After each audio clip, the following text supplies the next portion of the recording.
Yes, Prabhu. Yeah, Hare Krishna, Prabhu. Today's class I found it's really so beautiful the way Maharaj was explaining and how he said that when we carry this consciousness, this strong consciousness into office, and how slowly and steadily it can change everything. That was really so beautiful. It was amazing. I really enjoyed it. Thank you, Prabhu. Hare Krishna. Thank you, Mataji. Anyone else?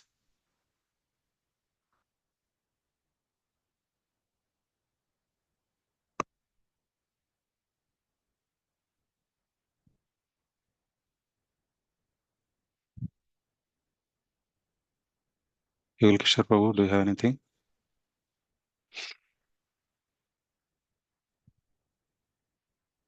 Yes, Prabhu, Hare Krishna.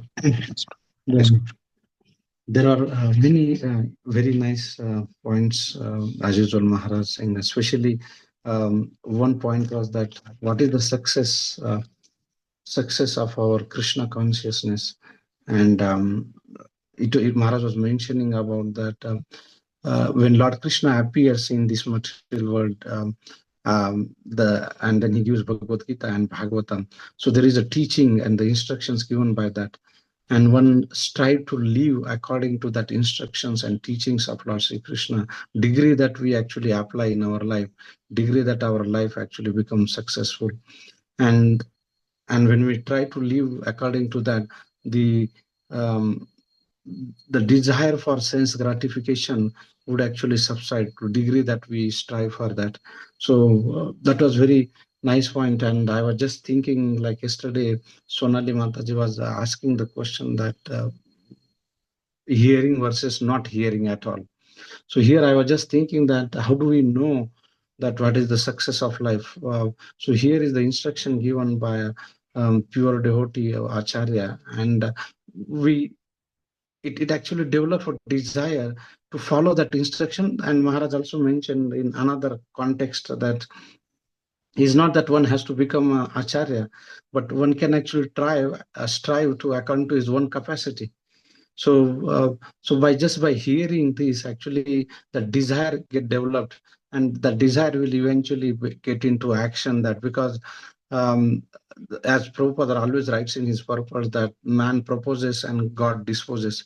So when we develop the desire, and the desire is actually getting developed by hearing, by associating with the devotees. And second thing that in the office, as Mataji was also sharing, that how we live in our office environment, because many times we have questioned that how do we practice Krishna consciousness. And Maharaj was mentioning the emphasis was on more on practicing, showing by his own example, staying calm, peaceful, and not getting agitated by many other things. And then while answering the third question, Maharaj was giving the example. So this was the second question, how to be thoughtful in the office. And while answering in the third question, he gave the example that some devotee was there in Krishna consciousness, and other colleagues were there. Oh, now here it comes. But by his by his behavior, they were actually got attracted to him. So Achar is much more Achar is much more what you call that important. There is other word which is not so much more important than the prachar in office. But this achar get actually attracted to these people who are around, and they will actually get attracted, and eventually association will help and develop a desire for them to follow what you are doing, how you are doing, how you are so peaceful, and that will actually help them to come to at least appreciate the teachings of Krishna, appreciate the teachings of Acharya, and that appreciation will develop a desire for them become Krishna consciousness, maybe today or tomorrow later. Thank you, Prabhu. Hare Krishna. Yeah, thank you, Prabhu. Thank you for summarizing. Shamkun Prabhu. Hare Krishna, Prabhu. Thank you, Prabhu. Prabhu. Hare Krishna, Prabhuji. Before Yes. you speak, can I guess one more question, Prabhu? Yes. Yeah. So Maharaj was mentioning about achar and places, different places where, like office or school or wherever it is, suppose in the office. So people who are actually not aware of, they are against our Krishna consciousness, or probably whatever, they don't know whatever is their concept. So at that moment when they are not aware of, is it the problem that our achar was not sufficient to give an impact, to give an a progress or change in their heart, or their insult or their thing is the Vaishnava aparad? In which direction it should be? Is it like it is a mistake in us, or it is like they are offending it Okay. at that particular moment when they have not changed? Once they have changed, it's a different thing altogether. No, so before going ahead further, this word Vaishnava Aparadh should be used very, very, very, very carefully, in the sense that the English translation is an offense. Somebody is committing an offense or offending a devotee when they mistake the intention of the devotee to be something, not mistake, when they criticize the intention and character of a person. So there is an action which a person does, and there's an intention and the character behind it, and this person is trying to serve the Supreme Lord in some way, and the person who is observing it may or may not know that this person is trying to follow the Supreme Lord. So when he questions the intention and character, that is when, and ascribes it to something else, saying, I know your intention and your character is not this, but that. And it may not be the truth. And trying to denigrate the intention and character of the person, not the activities alone. That is when this offensive thing comes. Because one then doesn't see the relation of the intention and character of the person to please the Supreme Lord and to be in relationship with the Lord's devotees. When we do not see that, that's when an offense happens. Either at the workplace or in the marketplace or anywhere else that we go, usually you may say that people are always trying to evaluate the intention character, but it is not so much at the level of, like, the Vaishnava Parad's intention character is much more deeper. Somebody may just say, hey, you didn't pay me enough money when you're going to buy a vegetables. Why you are supposed to give me 10 rupees? You gave me only 8 rupees. That definitely is not the Vaishnava Aparadh kind of a thing. Why did you do it? You wanted to give less money.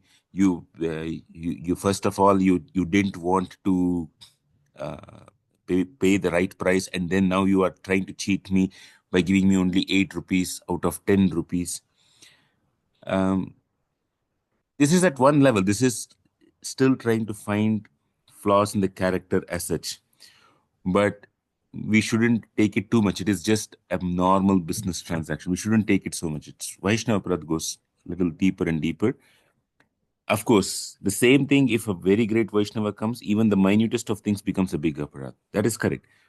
But in the words that the reason I'm emphasizing so much is merely somebody questioning us shouldn't be thought of as blasphemy.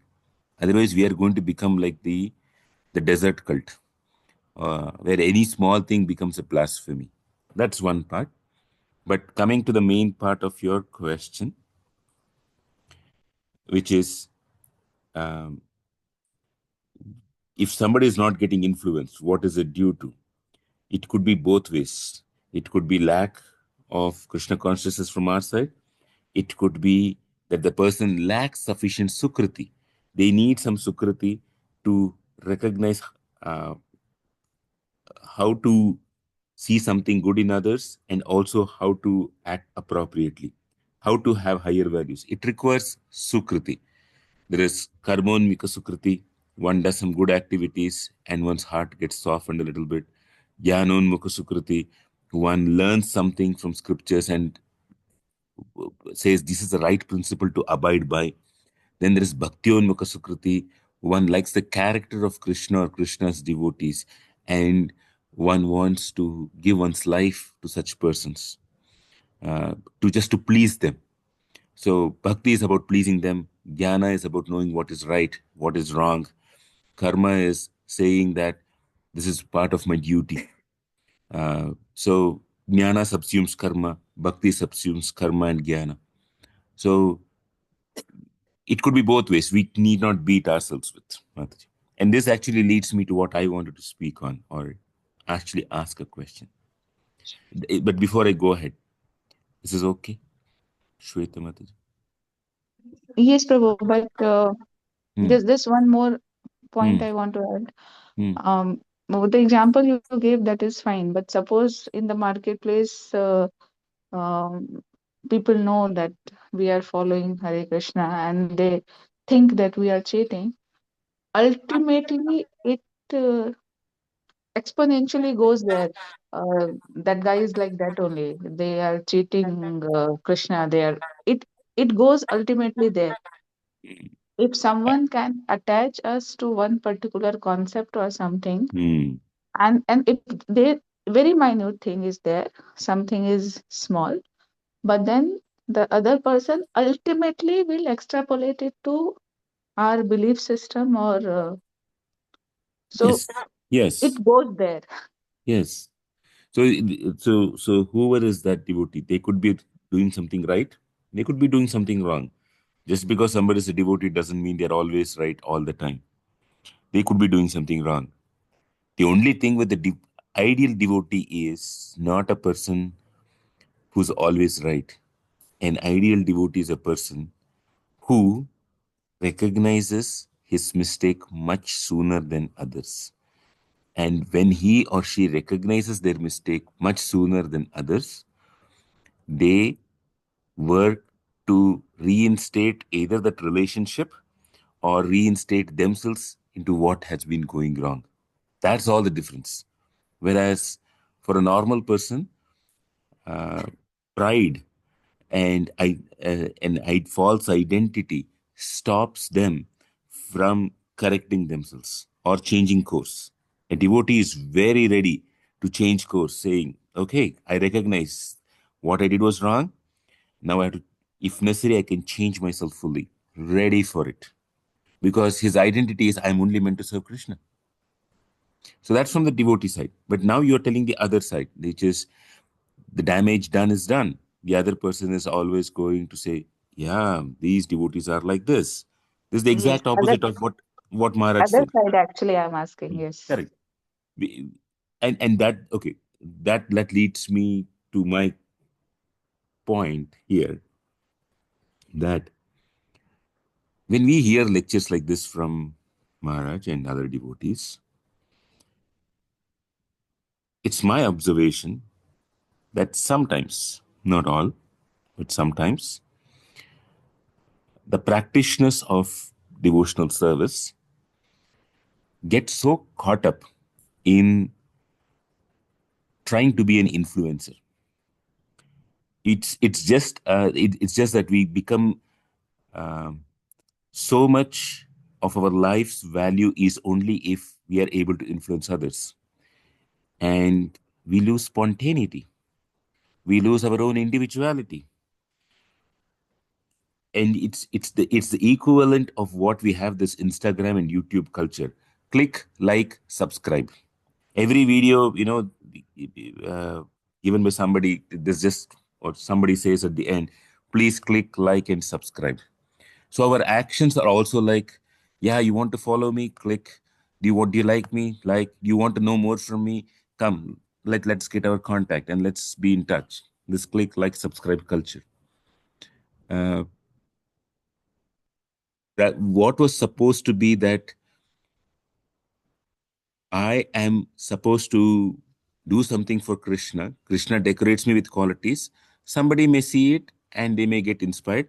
instead becomes an active baiting to get others to like me, and I want a sense of self-worth that others have been saved because of me. This is a deplorable condition. This is unfortunately not the right mood. Part of growth in devotional service is that if everybody has freedom, they are going in their own journey. Um, a great maturity in devotional service comes when we divorce or separate ourselves from what is being done to others. In other words, there's a constant sense of, hey, I am doing this, that's why you are actually growing in life. That should come out. It should just be like an observer model. Something wrong is happening to this person. Can I try it this way? Are you happy? And at that point itself, we cut it. We don't make it. The natural tendency of the human mind is the next step to come. I did this, and so this person is happy. Very subtle way. We may not say it, but it is there in a very subtle way. We have to cut ourselves then and there, and then come out of it.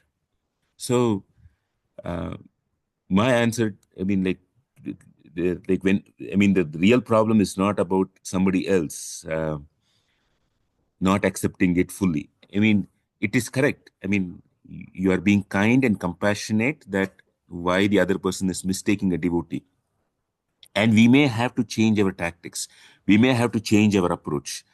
That is something for us to learn. We may have to talk to them not always about Krishna conscious topics. Sometimes it may have to be something else because they need some empathy.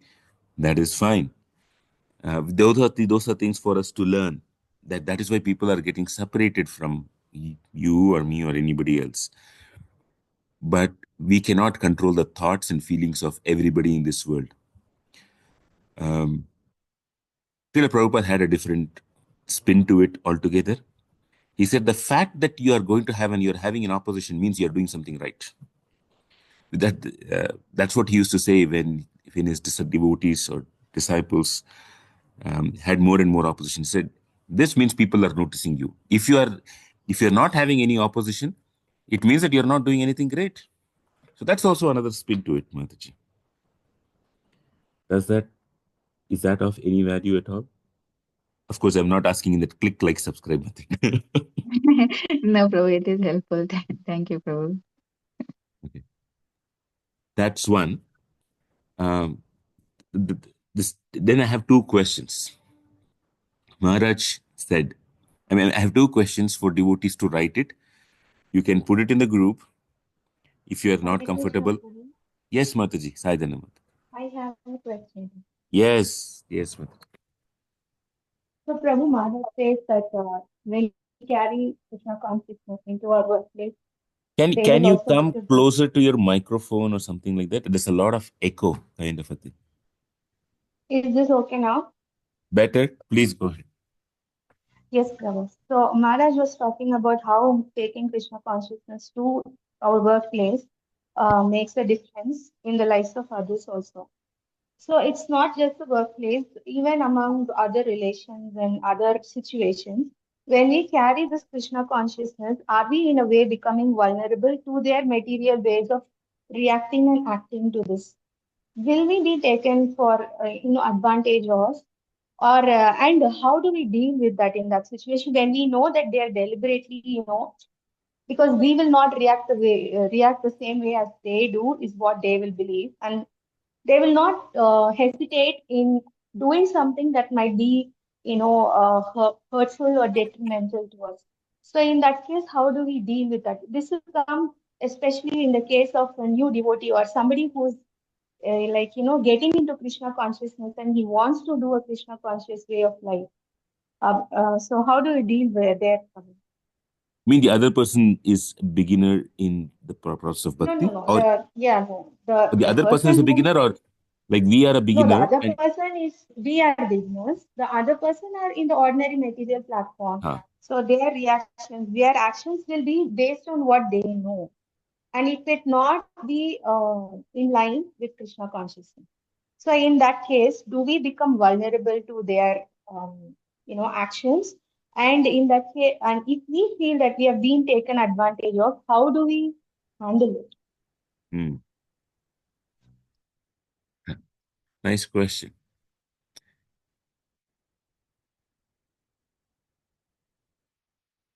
A lot of And this. another thing, Hmm. sorry, Hmm. Praveen, another thing to what Shweta Mataji was asking.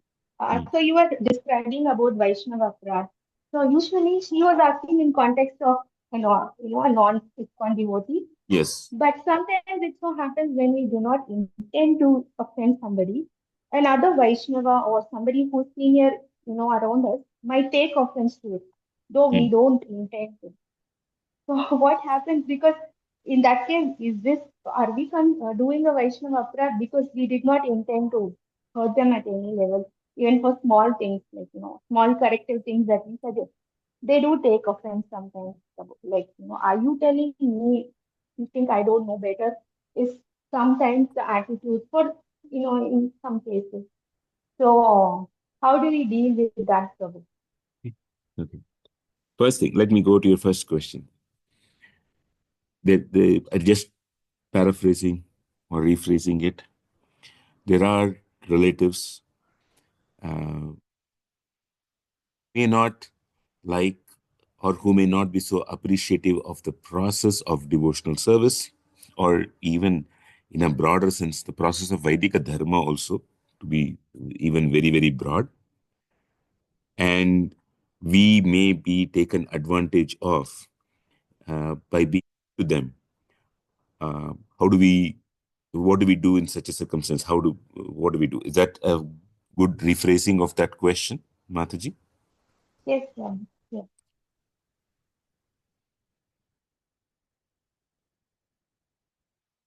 As you grow, let me start with an answer first, which may have no connection to your question. You may you may think like that, but I'll try to build up the connection to the question. The answer to that would be spend some time in in somehow or the other introducing others to Krishna Bhakti. Spend some time and put some effort to gradually help them to grow in Krishna Bhakti. And these should be people who are not your relatives. And help them in their life. And when you do that, you would begin to begin to develop a far more patience for what people have in them.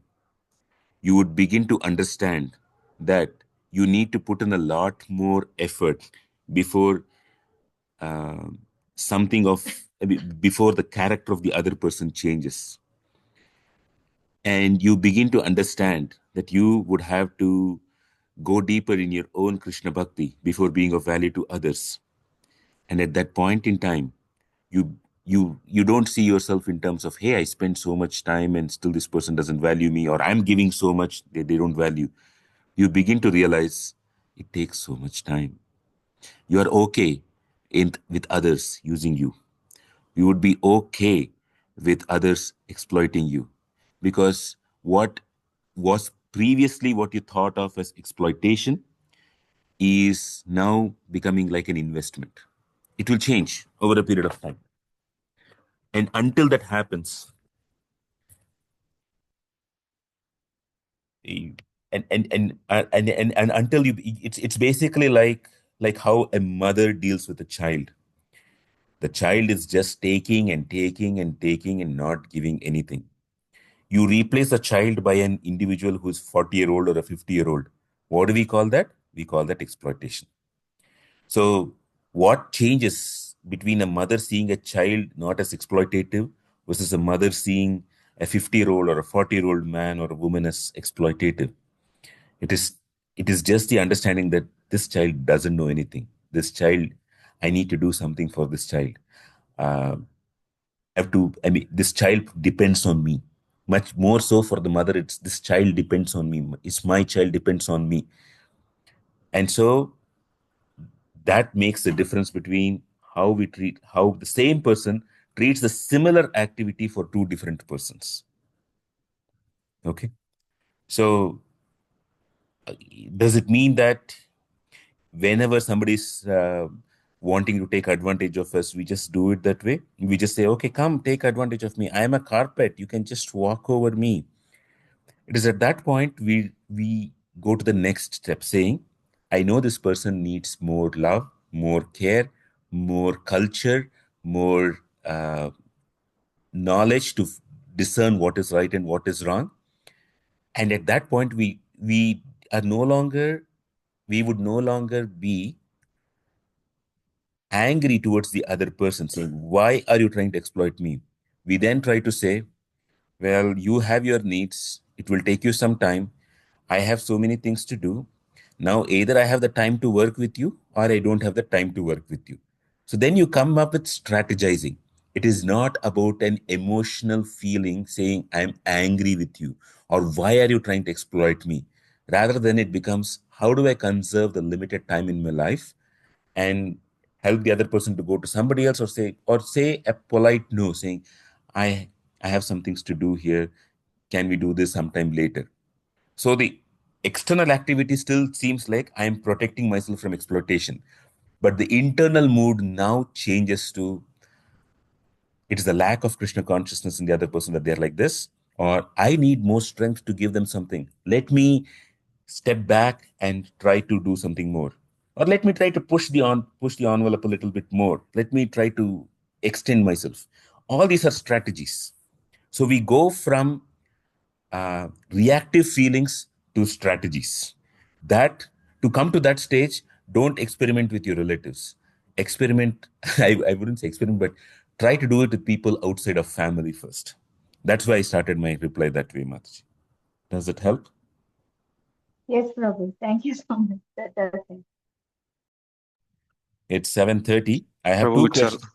Yes, I'll stop. it's already 7:30, Prabhu. Yes, we'll stop. We'll take it tomorrow, Prabhu. Is that okay? Yeah. Yes. Yeah. Thank you, Prabhu. Very- Thank you all. Vanchakalpatarubhyasya